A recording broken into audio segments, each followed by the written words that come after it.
Studies show that in your sleep, neurons can be remodeled, studies show that the remodeling of neural connections actually occurs more in our sleep. By sleeping well, you're giving your brain enough time to recover to make better memories from the day and better memories for tomorrow. Things like reading books and Sudoku puzzles can actually help improve your memory by exercising your brain. That's really interesting. Mnemonic devices can be great if you're trying to remember something long. For example, if you're trying to remember cake and tea, but you can't remember it, you can just mnemonic device it as cat, cake, and tea. Cat.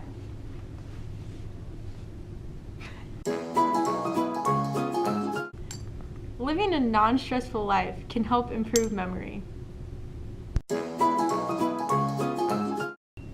Chunking is taking a large group of things and breaking them down into smaller pieces so you can remember them. For example, if you have this list of numbers, 1, 2, 3, 4, 5, 6, it might be hard to remember all 6 of those numbers. Instead, you can group them into 1s, 2s, 3s, 4s, 5s, or 6s. So you can take 1, 2, and 3, 4, 5, and 6, and remember them in their own separate groups. Acoustic is less than visual, is less than semantic. Hey Nick. Yeah? Tell me a random word. Word. I bet in 20 minutes I won't remember that he said word because I just listened to it.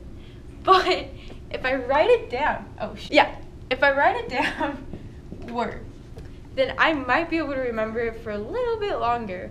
But if I put some meaning to word, if I think about word as, that was a good word, Nick. That was a good word. So now I'm thinking that his word was good, and maybe in like a week or two, and I'm thinking back to this day, I'll remember word, because it was a good day. I'll remember. Your week might seem really repetitive, but in real life, repeating the same information over and over again will help you better encode those memories. Your brain is an organized structure, and it likes to see organization outside of itself. So unlike Ms. Petersmeyer's lab,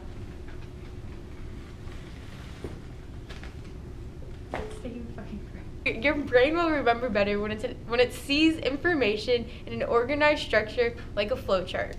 So for example, if I'm trying to remember who all of my friends were, I might make a flowchart about it. So at the top, I'll have Alex's friends, right? So then I gotta branch them off into like little smaller pieces. So then I think, well, I have my Timberland friends, and I have my Holt friends, right? So under my Holt friends, I have people like, like Walter and under Timberland, I have some friends like Nick and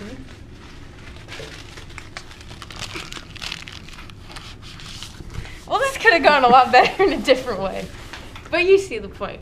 Flowcharts and other things can really help improve your memory. So clean up your room and use a planner. Rehearsal can help you remember things that you couldn't even begin to imagine. For example, Ebbinghaus made up a gibberish word. For example, he made up the word B-A-Z. Does that have any meaning to you? Probably not. But when his experimentees, what are they called?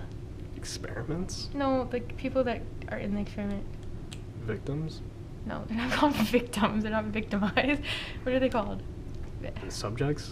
His subjects were told to remember this. The more that they had rehearsed these 3 words, and the more times they did it, they remembered the words better. So unlike this video, rehearse your vocab.